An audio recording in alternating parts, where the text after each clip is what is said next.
If you reach a place where you're content, with the content you're making and all of that, and you gradually retire, it just happens automatically. You feel it like one day you're going to have responsibilities. Probably if I have kids and this thing, the vibe might not make sense to me anymore.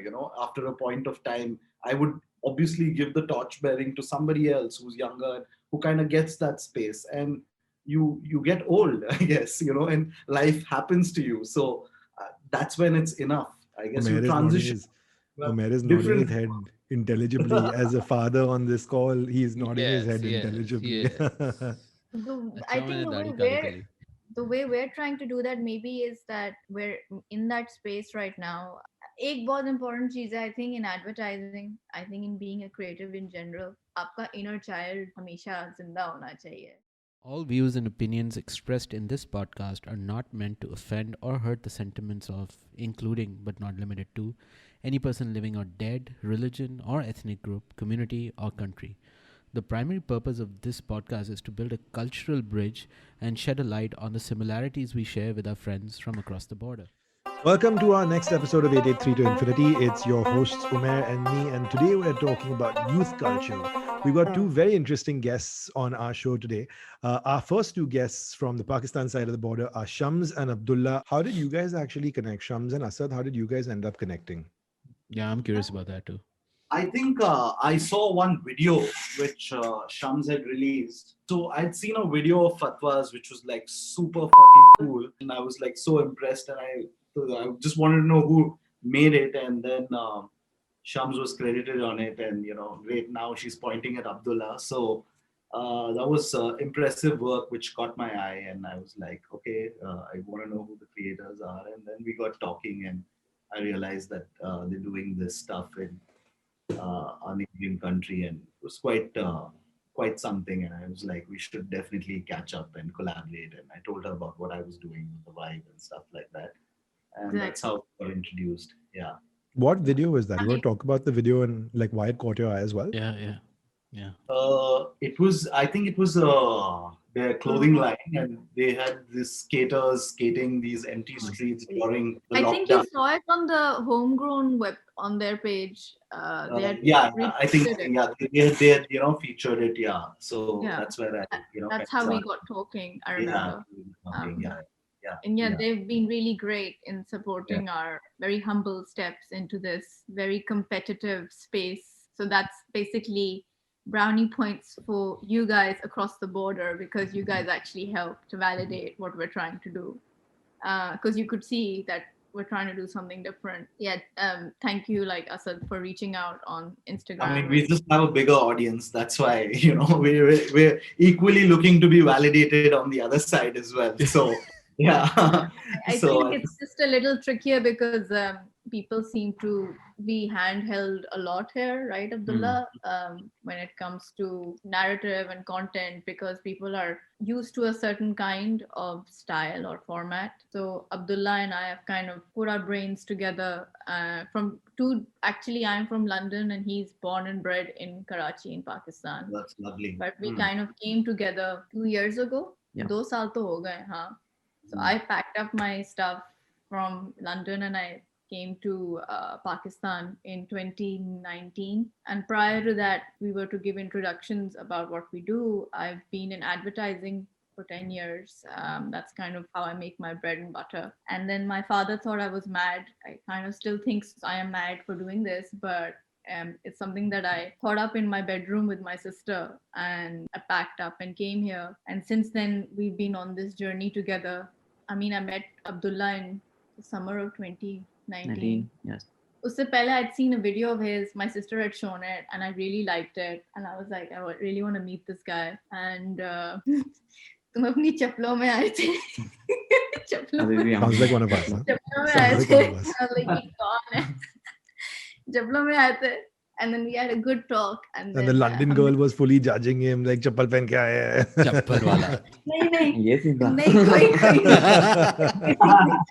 I don't care. But then हमने 3-4 महीने No, but you left a lasting impression, bro. चप्पलों को याद किया है उसने. हाँ ये मेरा last impression. Yeah. Typical Karachi thing, isn't it? चप्पलों में आओ. But no, I don't find anything like weird about it, by the way. Exactly. Exactly, it's a Karachi thing. It's a हमारे Bombay thing घर as में well. तो चप्पलों के साथ मोज़ों के साथ घूमते हैं. So it's like I'll say, oh, he's one of us. So anyway, I 4-5 months I didn't really speak to him after that because I was really busy assembling stuff together, getting the right people, trying to make a narrative more watertight. And it still is a labor of love because I think हमारा जो scent है काफी slow है compared to other brands out So there. brand.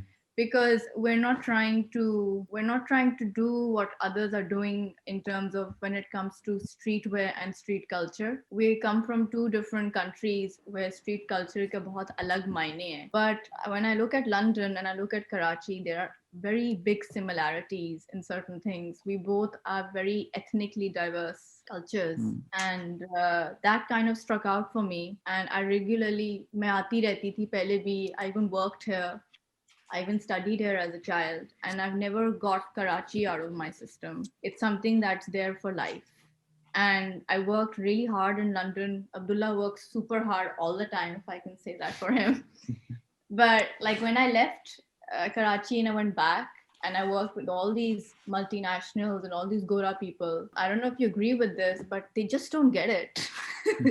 And that was really it. It used to come a point in anything I used to do creatively, I was like, they don't get it. And they will never get it. And it came a point, I was like, I don't think I need to justify my culture or my color or my ethnicity. Why should I have to do that? Because I know it more Shams, than we're going to come back to, you said they don't get it. We're going to come back to what it is, right? And I think that's the crux of our conversation.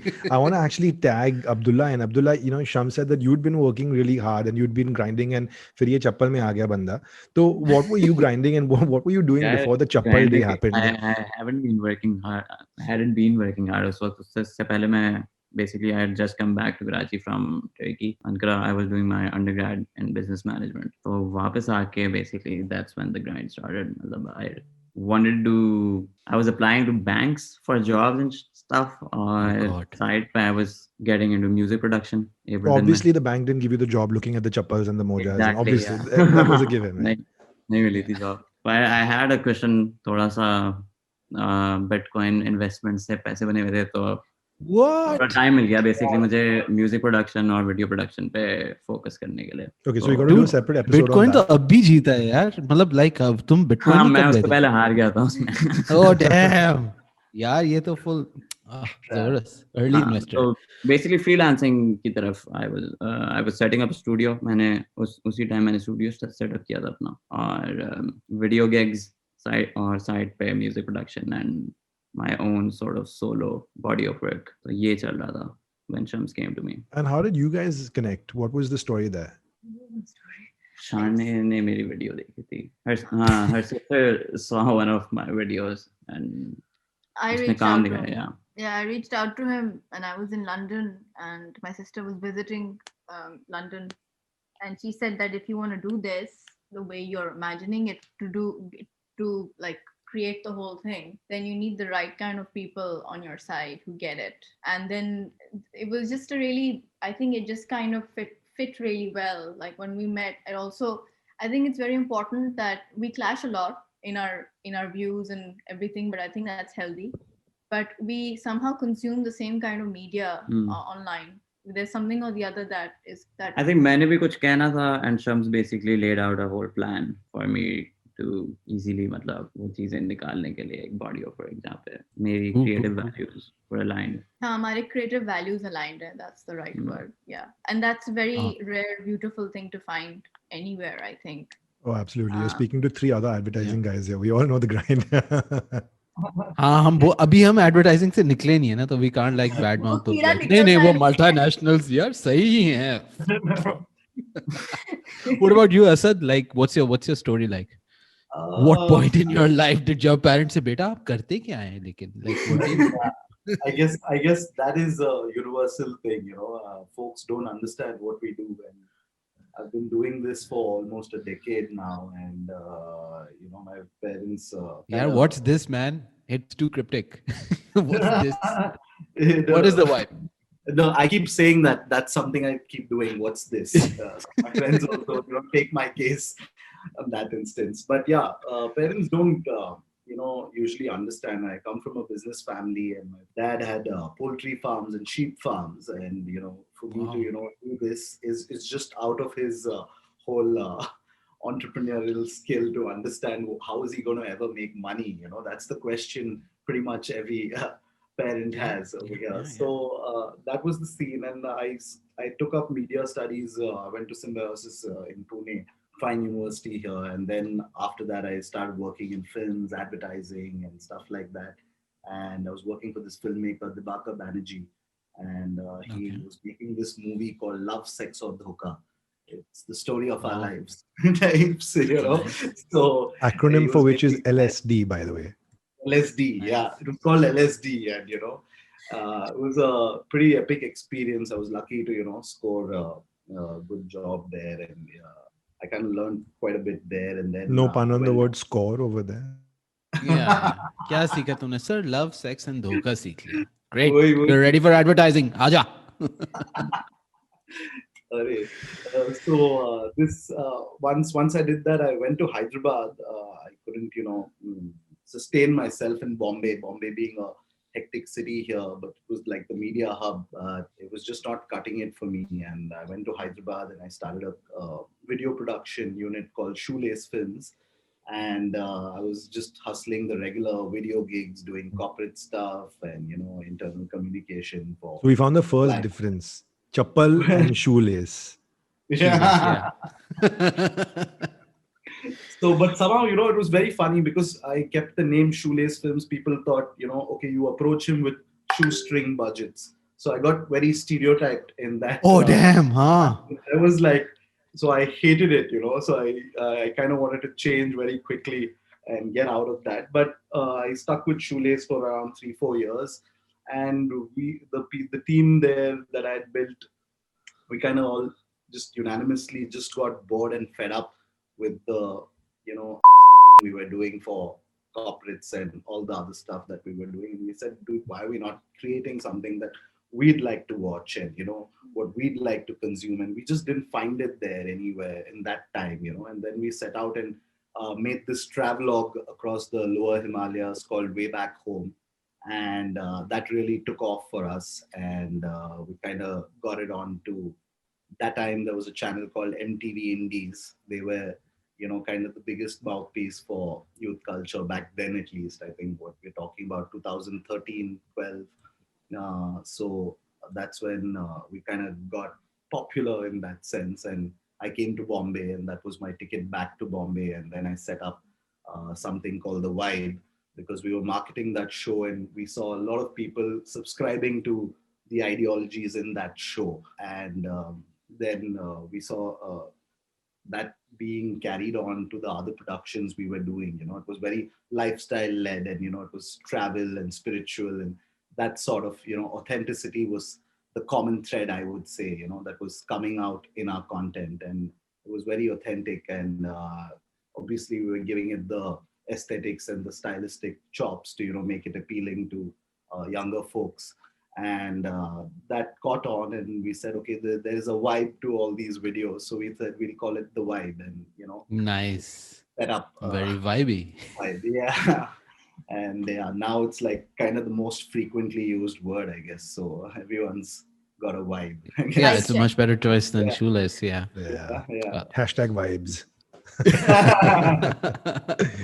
No, but on that note, Shams, you were saying that when you were in London, you realized that when you were working for the Goras, they just didn't get it, right? So when we come back to just didn't get it, what did they get? And what was your interpretation of it that you came back to Karachi and then you met Abdullah and then you guys translated that into your vision for Fatwa? So what was your journey like? It was hopeful and frustrating. ऐसे जाता था. अभी भी जा रहा है. And I think if you trace back, this is maybe, I think it's a common trope, but I think there is some truth in it that, and I mean, we read about it all the time now, because if you read like what's happening with the Black Lives Matter movement and how they've kind of really galvanized as a movement, कि भाई हमें recognize करो for everything that we've done for the culture, irrespective if you're in Europe or in America. I've noticed, and this is a credit to Indian people, and I would say example, the Sikh community, they have really owned their culture. They have really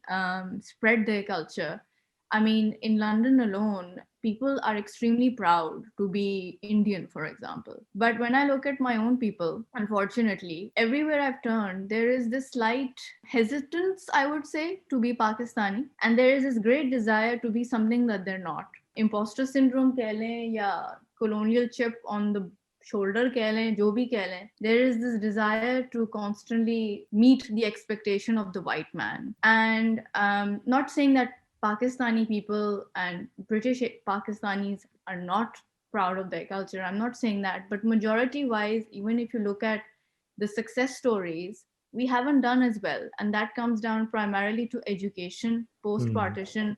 A lot of people have not, we have not educated our women, for example. We haven't done the same, we haven't invested the same amount. And uski wajah se there's this huge lag. And when I used to come back to Pakistan, I used to see actually Pakistan mein there's more modernity, surprisingly, and a greater kya kahenge, capacity for open thoughts than back home in London. Ek ajeeb like time warp mein phase hain. I would include my own family in it. And that used to frustrate me. And when I used to go into work, there was always this point because I worked with various places, and one of the places I worked with was well, I would say it was politically inclined.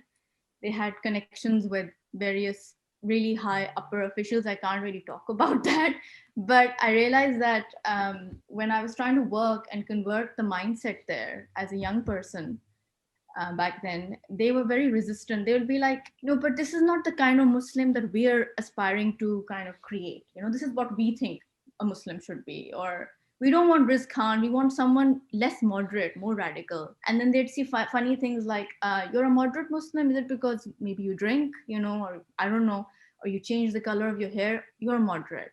I was like, what does that even mean? I'm like, if I'm moderate, then what are you? Are you a moderate white person? उस चीज पे वो बिल्कुल confused हो जाते थे, and they were like, what does that mean? I was like, I'm just flipping the question back at you.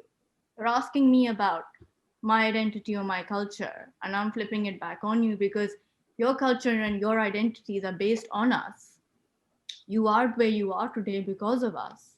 So when a lot of the times right now in advertising especially, the reason I feel agencies are struggling is because there is this great movement for young people, especially of all nationalities and color, that they're reclaiming the narrative. They're saying, I don't want a white person telling me or deciding for me what I should be or what my culture should be. I've had enough of that.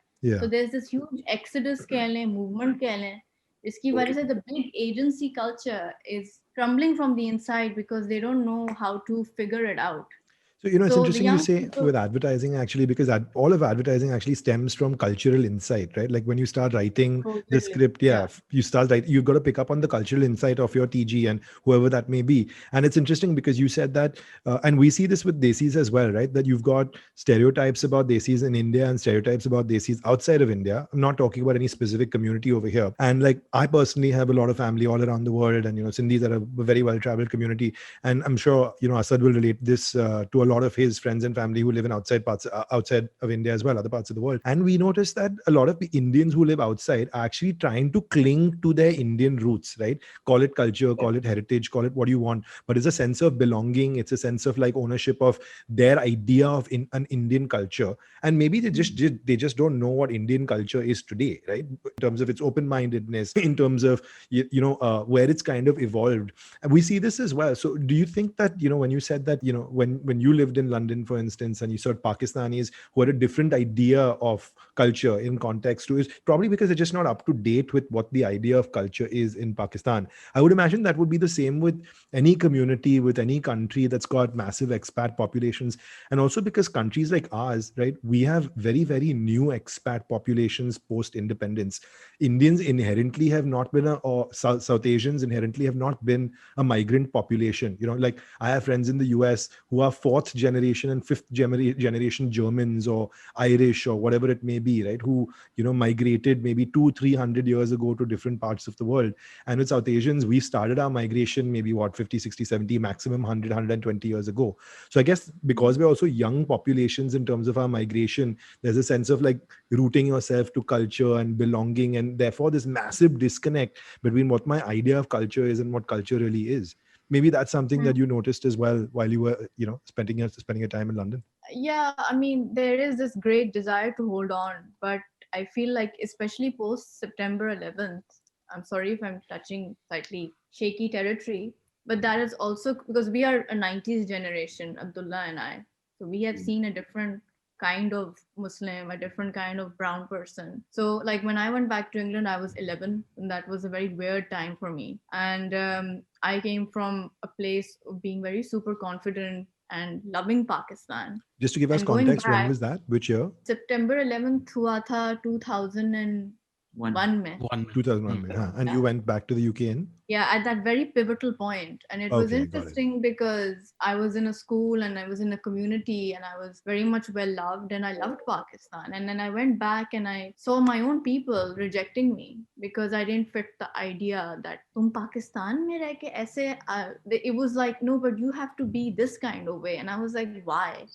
There are all kinds of people coming from our country. So there was this huge resistance to being accepted. Also, maybe a lot of my Muslim friends or colleagues at school, etc., I would wear a skirt, they would wear trousers and the hijab, I would not. But there was this there was this very weird time. I think you all maybe understand what the काफी साल का time था where we went through this weird identity crisis, like and we had to give up or reject or suppress. And now there's this weird upsurge happening again, where अभी मैं किसी से बात कर रही थी, I feel like Pakistan is going through the 60s and the 70s wala scene हमारा चल रहा है right now, basically, in Pakistan. That's such an exciting. I mean, Umair might agree with this also. Like, we're going through this weird kind of 70s thing right now. Yeah, I'm taking out my bell bottoms. No problem.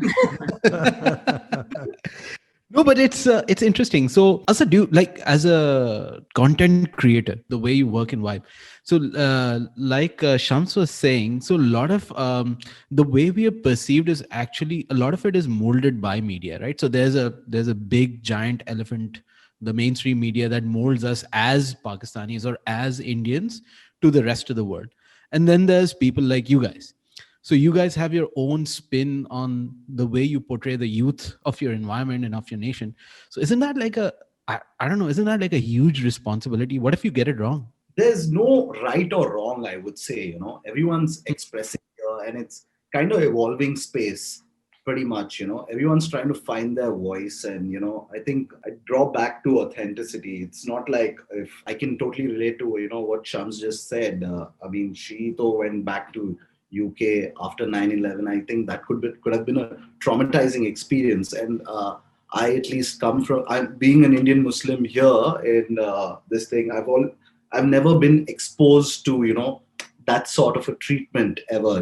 Like, I hardly have any Muslim friends, and I went to boarding school which was fully Catholic bred and stuff like that. We used to go for mass and all these other things. And I, like, today when I come back home, I'm also secluded and say that, okay, they classify me and box me in this, okay, he's a modern Muslim, he drinks, he smokes, modern Muslim, and ye kafir hai. So my friends call me kafir, so yeah. So that's the kind of thing. But I feel like the responsibility is, I guess, the summation of your experiences and how you have experienced life to express through your content, right? How you've seen it. Fortunately for me, I've seen a lot of nice things, and I kind of try to bring that niceness in the content. I'm a big nature freak. We love the outdoors and stuff like that. So it's always been travel that's kind of expanded our horizons to think beyond what is within your realm, and that exploring nature kind of caught on with us as creators. And we said, you can't box and limit your thoughts to certain things. If you know something a certain way, maybe there is a different way. So I don't think we feel that pressure. We just go with the flow and tell the stories we want to tell. And that's interesting, because I think what you're saying, Asad, effectively is that, as a result, we are young cultures and we're discovering ourselves, right? As we go, and exposure helps you discover yourself, and experiences help you discover yourself. And, Shams made an interesting point previously when she spoke about the colonial hangover as well, which, I mean, as much as we try and deny, still very much sits at some level of underlying, with both our communities, I'm sure on both sides of the border, because we were in the same situation for 190 years. But, let's fast track to 2020, 2021, actually, where we're sitting today. And there's, this underlining sentiment of colonial hangover. There's the idea of what Sham said, an ideal, whatever, Pakistani or ideal Indian should be. And there's this place in 2021 where we're at today. So, Abdullah, if you had to try and put it in words, where do you think we as the youth of this subcontinent are with respect to the identification of our own culture today? I think it's been like 70 years since the partition. So I think we've kind of distanced ourselves emotionally, this particular generation especially. And as it progresses, I see the new generation has totally sort of disconnected from the whole default dushmani wala jo emotion tha. So us hisab se, I think it's a better place to be than it was, for example, 20 years ago. Are you sure though? I mean, both of you are, you've been abroad for a while. You've seen that viral clip of that lady in that school, right? Grape Wali. Right? Grape. You know what I'm talking about. Right? Yeah, I don't want to make fun of her. वैसे वो बात Oh, भी सही grape, है. right? So you can see. I mean, presumably that's from some school in Saudi or something, right? Qatar or some. Qatar or Qatar, something, one of these yeah. Middle Eastern countries. But you can see that the animosity is still kind of there. I mean, these are young kids; they don't know what's going on there. So अभी मुझे लगता है थोड़ा रह गया है. नहीं वो थोड़ा there's a रहेगा. big वो तो shift. है वो नहीं तो है हमेशा मैं बस ये रहेगा. कह रहा हूँ कि I think we are at a better place than we were like. I think we're more conscious of I it. think वो बच्चे figure out कर लेंगे किसी point पे कि propaganda वो हो रहा कहाँ है था हम अभी? स्कूल में. कहाँ है हम अभी? If you try and मतलब put it into hope है words. उस चीज का at least. And then उन्हीं बच्चों में से कोई निकलेगा. I mean, example, look at Russia, for example. Bloody Tsar जो है, Putin जो भी है वो demigod बना है. मगर उसी चीज में, if you look at also the literature of countries which are controlled and indoctrinated and brainwashed, वहाँ से सबसे greatest thinkers and writers and influencers That's true. and movements and breakthroughs निकले हैं. Because if you have no resistance to anything, there is no point of figuring out new solutions, right? And I can only hope and pray that people like us, we are just maybe opening the doors. We are just door openers right now for the future generations. हमारा job है not to हम भी बैठ जाएं कि oh we are like the ambassadors like or like Game of Thrones वाला ये हमारी कुर्सी है. हमारा job है कि हम as being conscious of media consumers, we create avenues for younger people that they are everyone's online now. Corona ne ek cheez kar di hai, the world's become minuscule. It's like this now. We're like all talking on this Zoom thing. I think operations and medical procedures we have Zoom se ho rahe hain. I mean, this is like it's got a negative side and then it's got the positive side, right? True. So what I'm trying to say is that I think as ambassadors or of change, what all we can do is just create something which will allow kids to consume and open their eyes that there is another side. There's not the grape lady wala side only. There is other views and other aspirations and other professions that they can call their own and make an impact in. Yes, we have our scientists and our, army and all that, but we need art, we need literature, we need music.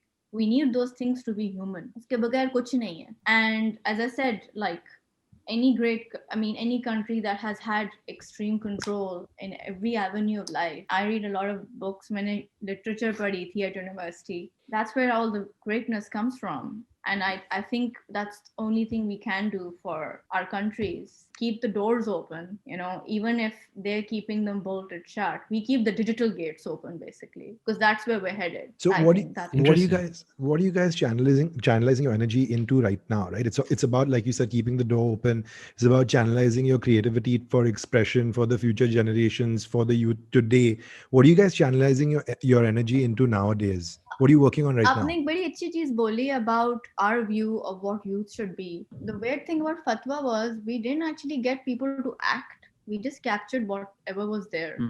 None of the kids, I actually talked to all these young people. Some of them are my friends now. One of them recently wanted me to adopt a puppy. Like she lives nearby. And we call her the alien of the group. I feel like she is the youngest, but she's the most wise.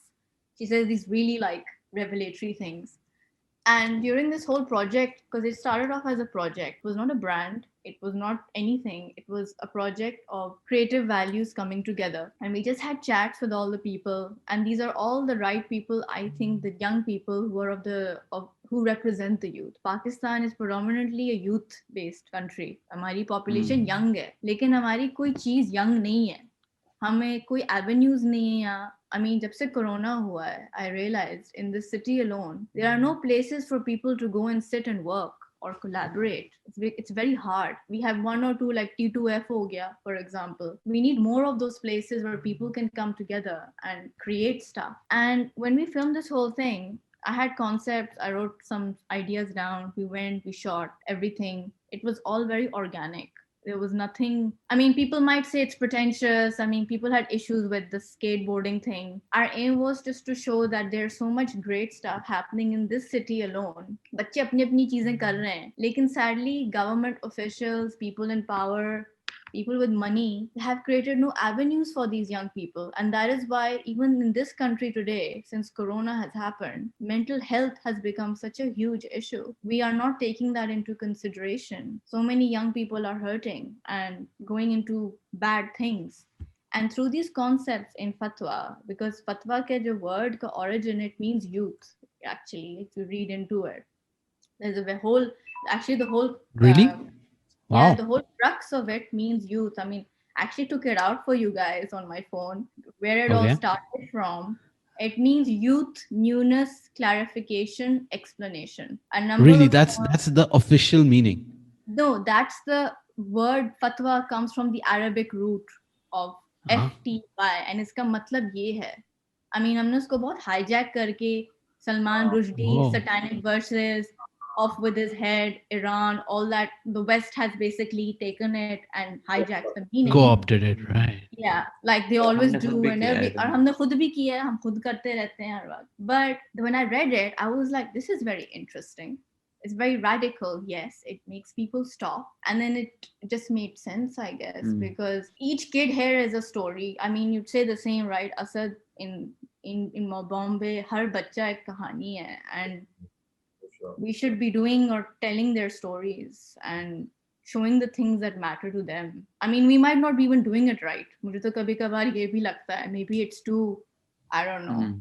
We talk- हमारा interpretation, हाँ, I guess. हम ये हमेशा सोचते रहते हैं, how do we make it more about Genuine, them? Genuine, authentic, yes. That's why I think हमारा growth ascension इतना slow है, because we're constantly looking at these things. सोच बहुत रहे हैं. सोच बहुत रहे हैं. Because we're not pandering to commercial or like the other big brands, which is they're doing great stuff, but we're not trying to aspire to be like them. And that's why we keep going back to the drawing board. Okay, what is street culture? What does street identity mean? What does the diaspora mean? And when I came from London, जो मैं देखती हूँ street culture, I have a lot of black friends. They taught me a lot about street culture, about identity, and how proud they are of their identity. And that's where it all kind of came from. I actually credit them a lot in this journey all the time. And I wanted to take that energy and bring it back to Pakistan and share it with Abdullah. कि यहाँ भी वही चीज मौजूद है, हमें सिर्फ realize नहीं कर रहे हैं. It's all around us. So how, and we barely cracked the surface. I mean, है ना? हमने कभी बिल्कुल crack किया है surface. It's like all the stuff here that we haven't even gotten to. Yeah. No, let me take that question of yours and add a little something for Asad, right? So Asad, since you're sitting at the nexus of youth culture and content creation in a way, right? So is it necessary for this rebellion to be there? Like, is rebellion intrinsically knotted together with creativity? Because by default, creativity is something that is off the beaten path, right? मतलब क्या जरूरी है कि ये एक subculture ही रहे? What happens when it becomes mainstream? So I think, see, we're living in this attention economy, right? So you have to be outlandish to get noticed today. You're not going to, just do the ordinary or passe into mainstream culture with a subcultural identity. You're just not going to be accepted. And that's what makes you stand out. So I think very organically, like she said, organic, authentic, we're talking the same, terms here. So when you try and drift towards that ideology, you kind of stand out, because you're bringing a fresh perspective to this mix. it's not about, okay, I want to be like this. I want to, just be indie or subcultural, but your natural form takes that place is what, I feel with most of our ideas and anything that we do. It's like I keep being told that, you should make your content a little more mainstream. Thode celebrities ko la lo. Itna acha aesthetic hai. Why are you only telling the underdog story? Uh, You know, why can't we marry subculture and mainstream? We mainstream, had yeah. yeah. So we had a lot. So if the mainstream actually approaches it intelligently, then there is a seamless marriage that can happen between indie and subculture, and sorry, mainstream and subculture, and that can be presented in a very global fashion. Is So do what you want I to give feel. a couple of examples of your work to kind of, tell the story better in terms of how you're managing to elaborate on the subculture, and managing to be responsible with that role as well? I mean, let's say, like you take Mercedes-Benz in India, for example. They're a very mainstream brand, and you wouldn't figure them to, fit with subculture Yeah, per se, right? I mean, subculture can't afford a Mercedes. Yeah, of let's be course. honest Yeah. with it. But still, you take that punt to a brand like what we did was we took that punt to a brand like Mercedes and said, hey, here there are 7 adventure lifestyle athletes who we will, position as aspirational lifestyle influencers. And we're going to tell a series about these guys where there was no infrastructure for these kind of adventure sports in India, but they're doing this without any following, like what a mainstream cricket, kabaddi, or your other things have. And we spun a web series and like really took that community to the forefront, of a premium brand. So I feel like we took something that was really mainstream there and married it with something that was subcultural and was lapped up very well and very naturally. It didn't look, I mean, apart from the fact that we got a few DMs saying that, hey, we can't afford Mercedes, the adventure Yeah. community is telling us, Uh-huh. when are you featuring us? We just want to drive the cars and stuff like that. But barring that, I think the mainstream like kind of was in awe of finding out such people existed and such talents were there in our country, and that there were these homebred heroes who are like living their life on their terms and doing their deal and still driving around in Mercedes and making them look cool.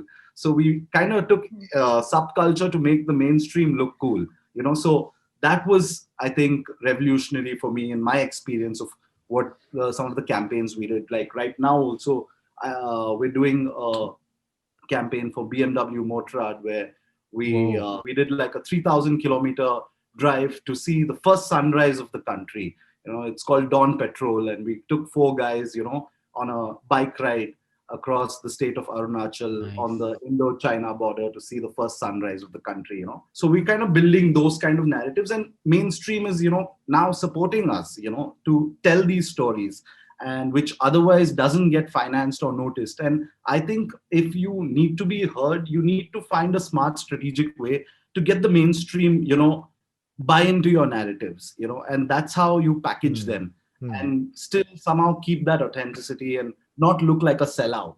Hmm. So that's the effort at least we try and do, at the Vibe. Because I mean, independently there's only so much you can do. Hmm. And because we are starved, right? And like we're an anxious generation that's on Instagram, and every day we're trying to hog this attention, throw things out there, and do put our different ideas, because ultimately you want to be heard and you want to be respected for the views that you have, right? So this is, I feel like the idea is it doesn't need to be separate. If you find an alignment, you should go for it. That's what I would kind of encourage independent brands and subcultural brands to take those opportunities head on. Something very interesting you said is that mainstream is now beginning to enable it. You gave the example of Mercedes or BMW with the bikes as well. So for a lot of mainstream, and because everyone is kind of established that we've all had a background in advertising and we all understand this mainstream and brand and media and this philosophy that they follow. For mainstream, it's very easy for them to kind of classify or to bucket a subculture as quote unquote cool. right? Cool for me is my differentiator. So I show a guy downhill mountain biking, or I show a guy jumping from a plane, and I'm Mercedes, and Mercedes has never gone down that, that beaten path, and they've always stayed safe with driving from here to there, and used, like you said, the anchors, and right from a Michael Yeah, Schumacher come to on, let's face it. In India, unfit uncles drive Mercedes. They're like, no, All over the no, world, apparently. yeah, like it's daddy's car. It's not the guy But who's. but the highest consumer of luxury cars around the world in terms of buying is now women. Women buy more cars, which Yeah. are of, there is this change which is a sign of whatever power or empowerment. औरतें अब ज़्यादा खरीदने लगी हैं. If women I'm and not farmers both, mistaken. right? Farmers also buy a lot of luxury cars. In fact, in India, the highest buyers of Mercedes are the farmers in Punjab. They're the richest community. The Mercedes, in fact, the concentration of Mercedes in India is highest in Punjab in the entire country, because the farmers have access to that much liquidity. But I would say Mercedes or Mercedes, as they say, the brand itself, like globally, they've always have taken creative risks. I think, but it's hats off to you, Asad, that you took a very real human insight within India and you managed to sell the idea and Yeah. represent the common man with a Yeah. very high luxury brand and make it happen. That just goes to show that there is an openness and a risk taking wali philosophy India mein hai. I mean, Umair, you tell me, I mean, आप अपनी agency run करते हो कि हमारे मुल्क में लोग ऐसे risks लेंगे. हमारे मुल्क में नहीं, Ooh. Mercedes। हमारे Ooh. नहीं, just I even mean, forget Mercedes. हमें भी हमारे 2 साल लगा उनको कन्विंस करने में, बट फाइनली हो गया. yeah, you देखो, guys have a legacy.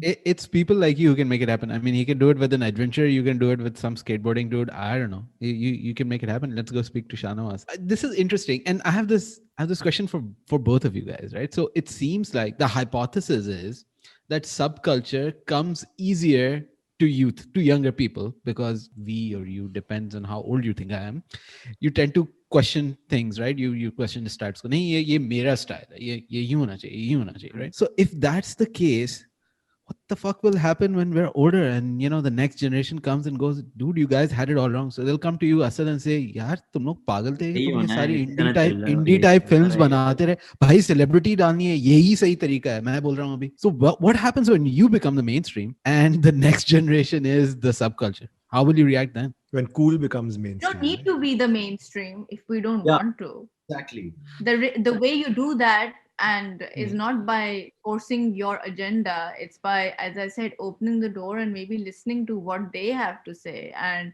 giving them that platform. वो जो मुट्ठी खोल के देने वाला चीज है वो हम करना ही चाहते हैं. We don't have to be mainstream. There's so many older people I know who are more. फिर भी मुझे लगता है कोई नया बंदा आके हमें बोलेगा कि इस तरह करना है, और I mean, ये मुझे होता भी रहेगा. बोला I think जाता ये है. नॉर्मल एक्सरसाइज है जिंदगी ये की, तो चलता But रहेगा. I think यहाँ है, in this side of the world है, but बाहर मैंने नहीं इतना देखा है. वहाँ people are open to नहीं ना, knowing. I मैं think कहता they're हूँ, more I desperate give to you know also. I give you a magic wand नहीं बोलिए आप. and thought exercise. I give you a magic wand to both of you guys, and you can, the sort of authenticity that you want to put out, it can automatically, your efforts can be magnified, right? So all of the things that you feel are tougher now because there's so much adversity, there's lots of mainstream pressure coming down on you, it's not part of norm, so you can liquidate all of that and actually have things your way. So your way becomes the norm. But eventually there will be an upstart that comes and says, those guys at Fatwa, man, they're so freaking old fashioned, ye kya kar rahe the kaam? So how do you, like, will you be defensive, or will you go, yeah, this is good, this is what I've been waiting for, here you go child, take the torch, take it forward? The latter? Okay. Yeah, यही होगा. You gotta put your ego to the side. I think creativity में ego नहीं आ सकती है इतनी ज़्यादा, वरना there's no progression. And that's the problem our country, I feel, has. We put ego before anything else. हम जिस तरीके से गाड़ियाँ चलाते हैं, for God's sake, like, I mean, like हर चीज में, it's like if you're not a certain age, you don't have a say at the table. And people like us are trying to say you could be bloody 16 years old if you have a point which is valid, and it's more Yes. valid than a 60-year-old. We should be open and have the strength of character to be able to listen and handle that, because they might be saying something very revelatory that we haven't even thought. It's like हम अपने parents के साथ ही everyday face करते हैं, तो जो jump होता है. I mean, they're coming from a school of thought, we're coming from a school of thought. And I'm just saying, if I'm even 65, I'm going to try and stay open. That's my biggest mission in life. If I stay open, I'll probably, hopefully, maybe still stay relevant in some shape or form. I don't think Sure. age has got anything to do with it. I So think it's it's to do with fluidity. It's not necessarily rebellion, but rather being open to whatever. Agile and adapt, yeah. Yeah. Be Yeah. agile and adapt, you know. So yeah, Ah, I feel okay. like now we're reaching that advertising space when we start throwing advertising jargon and lingo around, And it's really funny because I'm an advertising guy all my life, right? So like the line that I was told very early on in my days, like when I said we sell our souls, etc., blah blah blah. Hai to hai. I mean, there's no point in calling us, no point in hiding from a spade being a spade. But the line that was used was that commercialization leads to the bastardization of authenticity, right? A very heavy line. It sat with me for my entire career, right? Because at the end of the day, we are chasing a P&L. We got to run a business. Hai to hai, right? We are running a business, Right. So I guess, at what point for you guys when y'all are, so we are chasing, running a business, and that's, our dream to build a P&L and build a business and, kuch ho jata hai. But you guys are representatives of culture, right? What is a representative of culture chase? What is motivating you guys to do what you do? So what's the KPI for you guys? To put it in layman's terms. I would say I wouldn't say I would. Abdullah और मैं actually काफी बोलते हैं ये हमारा I think artistic वाला starving artist वाला scene है because एक तो हमने ये चीज किसी से नहीं शुरू की, हमने खुद शुरू की है basically. ये हम constantly cross check करते रहते हैं कि I mean commercialization to a certain extent is important. You need to evolve and adapt or you'll die out. I mean you need to have your Mercedes and your BMWs for you to be vibe, right? We are in that stage right now. We're trying to figure out how do we stay relevant because यहाँ in Pakistan तो और भी small market है, competitivity और भी ज़्यादा है. People every day छाप मारते रहते हैं. Like जब से हमने शुरू किया, you've seen 6 other brands start to say the same mantra, but the thing is we're like yeah good, it shows we're doing something right, but I think the scary thing is how does one then cut across the people who have more money, more resources, more everything, and still do what we're doing and try to remain authentic in some shape or form and handle a bit of commercialization because that वरना हम कैसे survive करेंगे. But it's handling all that. It's like I don't know. It's like a designer brand. Like you look at your Balenciaga and your Valentino and your Christian Dior. Christian Dior, like बहुत पुराना design house है. They are not. They're a designer, but they have to still remain relevant. So they're tapping into what's happening right now, right? Whatever's happening in the world right now. So the biggest thing right now that's happening is sustainability. एक बहुत बड़ी चीज शुरू हो गई है. I don't know how a designer brand can be sustainable because I'm not going to buy a plastic jacket that costs, I don't know, $50,000, right? That's not sustainable for me. Maybe it might be for a few people. So it's difficult. I think it's a very fine line, I think. Asad, what about for you? Why do you do what you do? I think for me, I think if I can make a difference to a subcultural community and take it mainstream, I think that is success for me. Like if I'm able to evangelize adventure lifestyle here in the country, which was completely subcultural, and now it's gone mainstream. I think we did our work as storytellers. That's something that's where I find my gratification personally. But I don't think you need to compromise with that authenticity to reach there. I think if you're confident about how you want to keep and stick to your narrative, I think you can see that through. And we see that happening. It's just that somebody needs to be committed to just stick there and keep doing what they're doing. Like we might not make a difference, but we're still throwing that pebble that'll create those ripples and probably affect and bring about some sort of a change in mindset. So that's so acceptance, effectively acceptance is the KPI that you're working for. Saying that you throw the stone, the minute the ripple hits the shore means you've been accepted by the culture, has been accepted by the community. Again, like it's like I want to be a different connotation, but it's more about hey, this is what I think, and if that influences people in the right way, I think that's when I feel like we've done something. We've made a difference. of sorts. Yeah. And when do you know that enough is enough? I heard another very good line in a pitch that I was doing today. And I pitched to someone and I said that, anyone who's championing the cause of youth culture obviously is in a very nascent stage of their business. It's a long, long journey that you got to go to before you actually, you're able to make a certain amount of impact in that context. And I keep saying, hey, work on small projects, small wins, demonstrate success, pilot, keep piloting different ideas, different concepts. And that's how you move forward. And, something's going to stick and something's going to blow up. And I was in a pitch today and this investor looks at me and he's like, Suveer, India is a graveyard of pilots, and I thought to myself, then how do I know when enough is enough? So how do you know when you miss the bus? How do you know when you need to take a left turn? How do you know when you need to get off the bus? ये तो नहीं पता अभी. Damn. I think, like you said, we're very infant brands in that sense to know enough is enough. अभी अभी तो शुरू कर रहे हैं हम लोग. So I think, for me, I feel like you should, if you reach a place where you're content, with the content you're making and all of that, and you gradually retire, it just happens automatically. You feel it, like one day you're going to have responsibilities. Probably if I have kids and this thing, the vibe might not make sense to me anymore. After a point of time, I would obviously give the torch bearing to somebody else who's younger, who kind of gets that space. And you get old, I guess, and life happens to you. So that's when it's enough. I guess you transition. Umair is nodding his head intelligibly. As a father on this call, he's nodding his head intelligibly. Yes. I think the way we're trying to do that maybe is that we're in that space right now. एक बहुत important चीज़ है, I think, in advertising, I think in being a creative in general, आपका inner child हमेशा जिंदा होना चाहिए. I feel वो फिर उससे बहुत सारी चीजें, I feel, Abdullah, do you agree with that? The inner child वाली चीज. तो जब आप बच्चे की तरह एक चीज को देखेंगे तो चीजें हमेशा ज्यादा different ही लगेंगी. I think आप basic से basic, it's like sometimes I look at babies and I'm just like, or maybe little kids, and they have a very deep, profound way of thinking of things. I'm just like, damn, like why am I not able to think? I've created so many walls around me, and I am constantly trying, which मैंने बात बोली of being open. I think with FTWA, what we're constantly trying to do is the whole, again, when we started, we brought young people, fresh graduates who are part of this. That was kind of the idea of being in the movement. जो हम word बात करते हैं.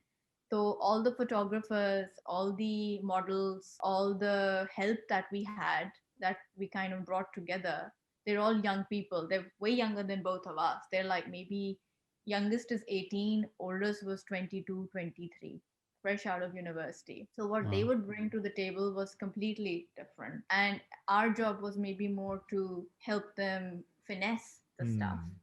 But उनके जो ideas या जो आई थी वो ज़्यादा, I would say, was more mature than even both of us.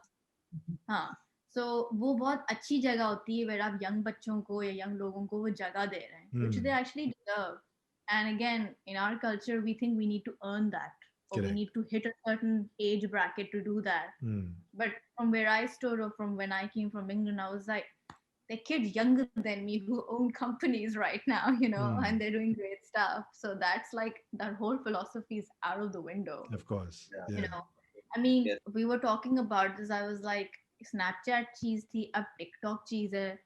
Soon we'll be seeing TikTok adverts. People will be making adverts. The age of the influencer might be ending, and there might be something new happening. So we're really playing catch up here all the time. Kids are doing crazy stuff. No, absolutely. And that's also because, like they say that fear is the biggest enemy of innovation, right? And fears are things that we learn over a period of time. When we are born, we have no fears. Statistically speaking, we have only 2 fears when we are born. And as we grow, every single fear is a learned fear. We learn fear. We learn fear of failure. We learn fear of rejection. We learn fear of lack of acceptance.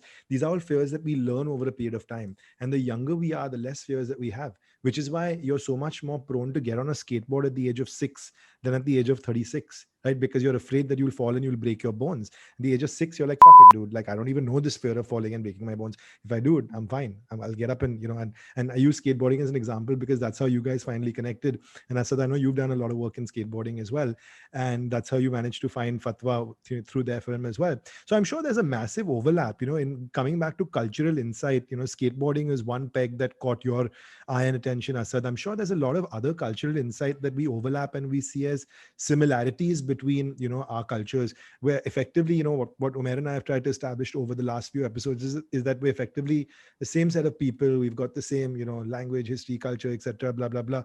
So from the perspective of the youth, Asad, according to you, what do you think the similarities are that you've noticed as as someone who works in this space of really celebrating culture between the youth on both sides? So I think it's just not on both sides, but universally, there is this galvanization happening, that you can't just ignore the youth anymore, right? You have to like hear them out. I mean, in every sphere, if you see, be it conservation, I mean, you didn't have somebody like a Greta Thunberg 10 years back, right? You have her today, and there is a really powerful voice there, because I mean, look at our country. We're the world's youth capital. We have the largest population in terms of youth today. So there is no ignoring that, and I feel like that's what's going to push through, and the influence you create in this culture is very, very significant. And I feel like there are huge brands investing, a lot of mainstream brands ready to, propel that and have a piece of that action. There's a lot of minds that are at play to kind of program it and capture this attention of the youth, because that's, if somebody has that influence, it's a very big responsibility, Of to course. push it in the right direction. And I think that comes with a lot of weightage, and you should have that integrity to do justice to it. You should have a consciousness, to say that, okay, I need to do the right thing, and that's really important. It also So comes with so much purchasing power, right? Because all of a sudden the youth has access to liquidity and they've got purchasing power, which is why the brands are chasing them, saying, hey, look, let's get a piece of that action, because they're going to come back and dovetail into my story and my brand and eventually start financing my business goals. Abdullah, what about you? Yeah. Suvir मैं हमने बोला था कि advertising podcast नहीं होगा और देखो brands के पीछे लगे हुए at this point I just want to be a farmer. Are you sure they buy more Mercedes than that any other like demographic? I want The to be farmers? Her episode में ये होता है we have you said something like that, right? You said Yeah, something of about course. farmers. Absolutely. Her 100%. episode में ये होता है Talking we about it. every I was episode like, I get this FOMO that I should be something else. Now I feel like I shouldn't be in a running agency. I should have a youth culture collaborative studio thing that you guys are doing. Sounds so cool. You can do it with us. I was gonna say that I think Nike is a good brand, even though they sell shoes. But I think powerful brands who know what's happening and know how to stay relevant and are making money. अब सही बात कह रहे हैं कि in the youth is a huge catalyst for buying power now. They have a huge say that those times are gone. And the biggest power is now that the social media, ये हमारे जो phones हैं, that really help the whole. I think we've changed a lot. Like maybe पढ़ रही थी कहीं that Corona, for example, has transformed our consumption behavior massively from what we thought were needed to usko kehte hain cocoon culture. I don't know, maybe you've heard of the term. So because since we started like working from home and living more at home, the necessities for life have changed a lot too. So the way we approach food has become more important, clothes has become more important. Like clothes, money fashion wale clothes, but clothes which are comfortable, like which we can lounge around in. Beauty wise also, we're looking at more organic things, around that healthy environment, thanks to maybe Greta Thunberg and various other people who are looking at how are we being more responsible and observant of our carbon footprint. Because since Corona's happened, people have started flying less. People have started maybe walking more. Last year, I was stuck in London for 5 months. There has been a huge shift in the way people approach consumption. I think more so even, I mean, Pakistan में भी हुआ है, I think, है ना? तो पाकिस्तान में काफी like normal है सब पाकिस्तान में like I think इतनी चीजें हो रही होती हैं हर वक्त कि they're like, oh, this is just another thing, we'll just get along and buy our lawn ke suits and get on with life. But I'm hoping that I'm hoping the youth can here understand the power that they hold in this country I think there's still it's in its germination kind of period here in Pakistan that we still haven't realized how much power we hold. Maybe we're not allowed to, which is the most obvious answer. We hope that through our content and through our work, people can start feeling proud of the position they hold and what they can possibly do, and not wait to be a 30 or a 40 or a 50-year-old to start doing it right now. That makes sense. Hey, ये बेचारे 30-year-olds को नहीं बोलना है. They're मैं okay. भी I don't. It's not like I mean, कोई Very किसी good. और की मैं बात करूँ. Just saying. Let's be I'm just saying that you don't need to. You can do it right now. Basically, the game yeah, has changed, and true. big brands are constantly looking at that, and that's how they stay relevant. Like Nike and the whole Colin Kaepernick thing, so many people galvanized behind that because it's a Yeah, huge sports brand, you know. Nike. I mean, Nike is so far ahead of the game that मैं I mean, कुछ trust me. examples मतलब it's a disqualifying question. If, like I get an interview if I'm interviewing someone and I ask them, oh, so what sort of advertising do you like? What's your favorite brand? This is Nike. I'm like, huh? How unimaginative. Yeah, sure. Okay, Nike to karta hi hai. But let me ask you this. So there's another big platform, let's say, or brand in called TikTok, right? So TikTok now banned in India. Is it right? Yeah, It's banned in India for a while now. It was banned in Pakistan for a while also. It's predominantly, but it was quite a big thing there for a while, right? Am I right, Asad and Suveer? yeah. It was Yeah, huge. Yeah. yeah, it was huge. So let me ask you this: it's largely a it's largely a youth-based platform. There's content being created, and it's largely being done by a massive youth. How do you feel about that sort of? I mean, it's not exactly authentic, but how do you feel about that? It seems to be like opposed to the sort of aesthetic or the sort of authenticity that you guys have been promoting on your content. So Yeah. what? Go ahead, Asad. You go for it. No, you go for it. So I'm actually really happy that TikTok has been banned in India. To be personally, Oh yeah. yeah, to be very, very honest about it, don't. You're just not young enough, Suveer. That's the problem. Possible. I'm sure even on this shitty resolution, you can still see all the white hair in my daddy. But I'm very happy that TikTok actually got banned in India. And I mean, if you've looked at the content on TikTok, you'll as a bunch of content creators sitting on this call. I mean, I'm sure we'll resonate as to why we're really happy. But to go back to your question, Umair, it's not about the aesthetic that someone is trying to champion, right? What TikTok did is it revolutionized, or I should say, it democratized. That's the word. That's the right word. Expression. Very simplistically speaking, right? Because you talk about youth, and obviously the youth is the largest populace in our country, in both our countries today. And obviously we are digital natives and digital first, and blah blah blah. And there's a story over there in terms of our adoption. But it democratized expression from the fact that today any single person, no matter who he is, what walk of life he came from, where he grew up, what he studied, which city, town, village he lives in, overnight has the ability to express himself, and overnight has the ability to get validated, get accepted by his community, by his peers, for what he believes is his culture, for what his community believes is their culture. And that's what it really validated today, right?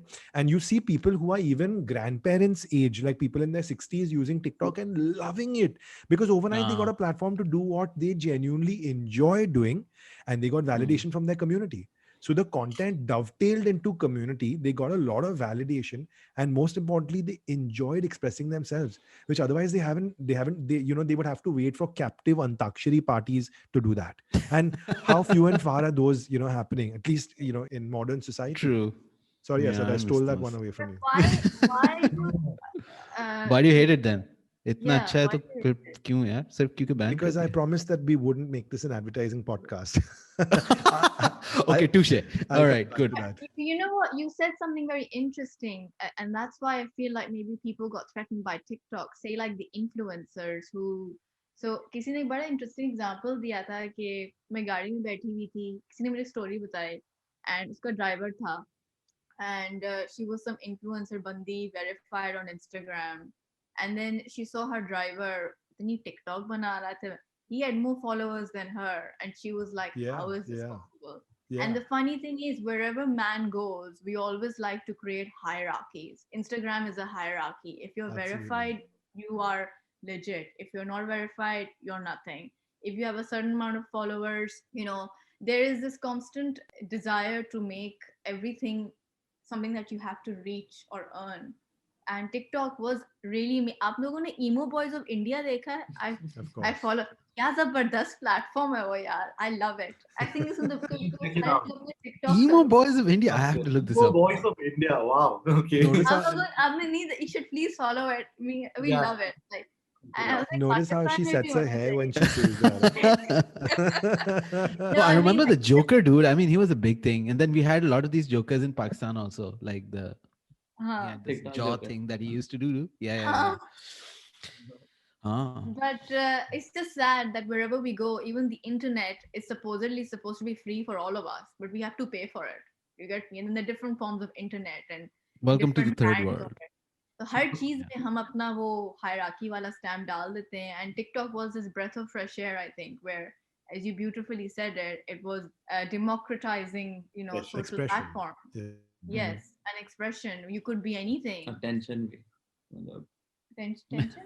attention. Attention, huh? type of- And it's Also, just beautiful also caused a lot content. of tension Yeah, it caused a lot of tension. A lot of tension. in many communities and many homes. But yeah, I think that's kind of the way forward. That's the radical way forward right there. If you look at the word radical in itself, where anything which allows people to be on the same platform, people get upset by that. And that in itself is a radical step. Because people don't want, I don't think, I'm going to be a bit controversial here. How does one stay powerful if there is equality? It will no longer sustain the model that we all are all under. So there always has to be some kind of a Okay. earning process going on, I guess. I mean, yeah. So there's a constant learning process, a constant earning process, and a constant yearning process. This is the stage of the podcast, Asad, where you get to tell the listeners what you're working on right now, and where they can find you, and where they can see all your cool content. And then we'll go over to the FTWA team, and they'll do the same as well. I think we are now, the Vibe's working on a series that's coming out in mid-March. It's called Cruising Legends Dawn Patrol. It's a adventure biking travel series that takes you exploring the northeastern part of India. It's set in Arunachal Pradesh. I mean, the northeast is, I essentially believe that it's like the last frontier, at least for India, in that sense. And it's very unexplored and virgin in that sense. And I think it's going to kind of open up people's minds about the people. I mean, even in India, people don't know about what we have in the Northeast and the treasures that are waiting to be uncovered in terms of any experience to be had. And Asad, where can our listeners find you? Where can they watch your cool content? This would be streaming on all the platforms that we are available on. That's Facebook, YouTube, Instagram, and it's also going to be streaming on this OTT platform called MX Player.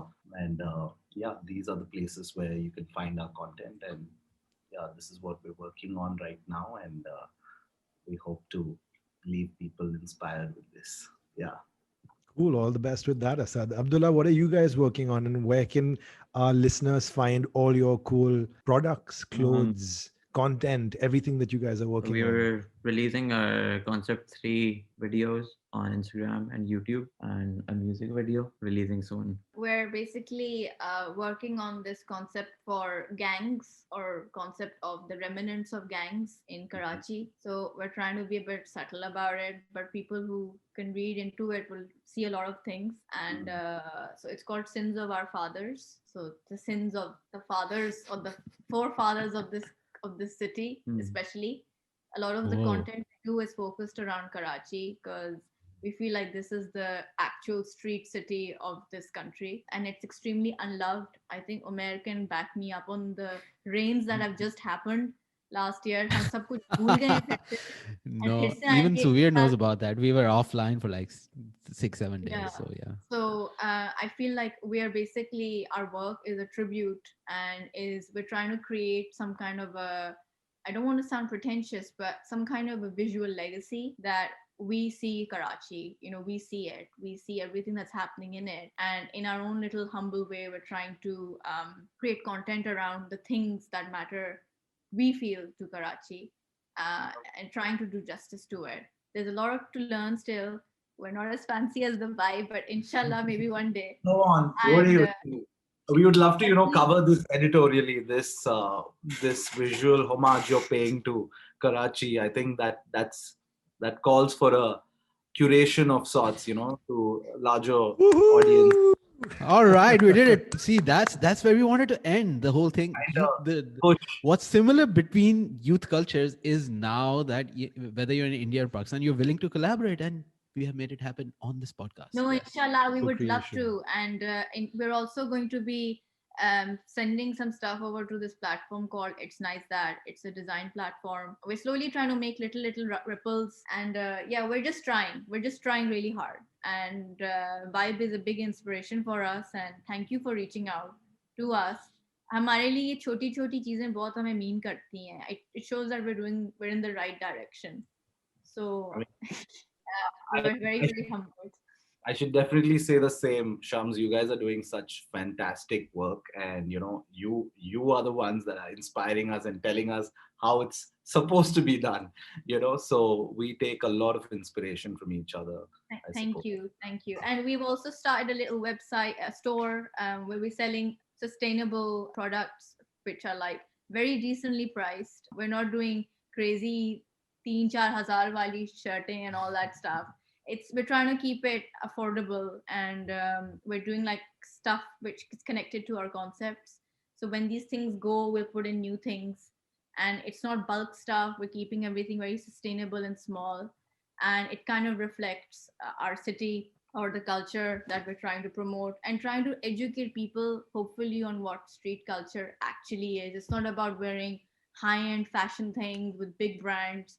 It's about representing where you're from and being proud of what you are and what you wear. कुछ भी हो आप ठेले से भी कपड़े उठा के, like I've seen people here on rickshaws and उसकी the fit fashion sense होती है इन लोगों की, and they're not even aware of it. Yes. So we're just trying to celebrate all that stuff and have fun. Most important thing is just to Lovely. have fun. Lovely. Yeah. Lovely.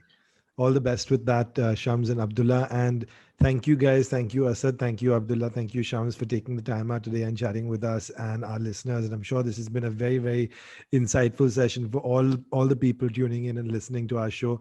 Wish you the very best with your projects. Look forward to seeing all the cool content, Asad, and best of luck with the kick-ass streetwear range that you guys are launching. Look forward to seeing your content as well. Thank you, guys. It's been a lovely evening. I have one more question before they go.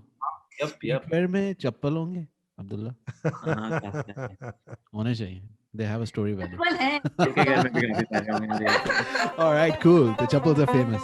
All right, have a great evening, guys. Bye bye. Thank you, guys. Bye-bye.